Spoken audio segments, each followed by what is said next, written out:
Hamas terror tunnel crossing into Israeli territory. We'll speak about this billion-dollar project and its effectiveness in securing Israel's southern border.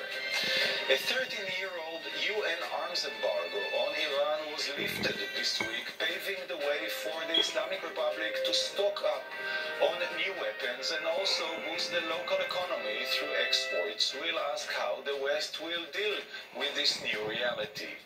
And American rocket scientists landed a probe on an asteroid this week in an attempt to find out what deep space can teach us about life here on Earth. All of that in just a few minutes, but first our top 5 security facts for this week.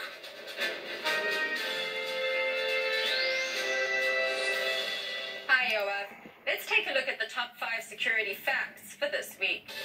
The United States Director of National Intelligence, John Ratcliffe, together with FBI Director Chris Wray, held a rare joint press conference Wednesday to announce that both Russia and Iran are engaged in a massive effort to influence and disrupt the presidential election, less than 2 weeks from now, as he detailed how the two countries' intelligence branches are behind a flurry of emails sent to Democratic voters in multiple battleground states that appear to be aimed at intimidating them into voting for President Donald Trump.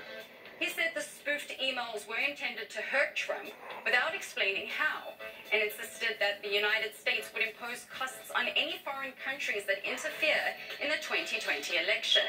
Israel's defense minister and alternate Prime Minister Benny Gantz was in Washington earlier this week to meet with Secretary of Defense Mark Esper and other American security officials.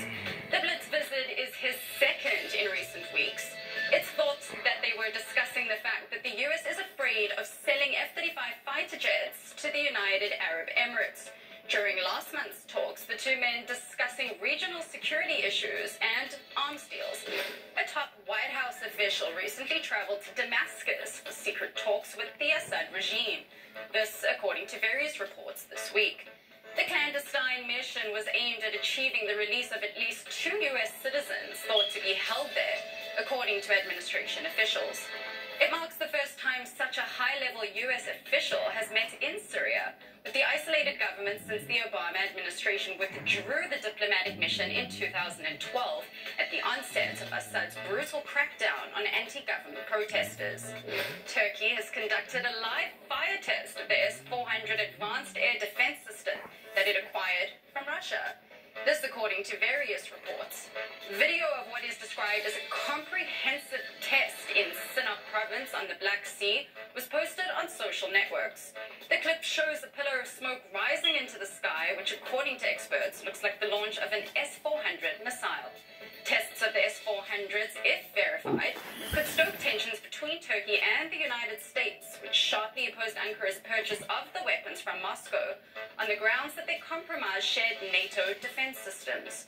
Washington reacted last year by suspending Turkey from its F-35 jet program and has threatened sanctions. And lastly, Russia has granted U.S. whistleblower Edward Snowden permanent residency rights, a step towards Russian citizenship if he wants it.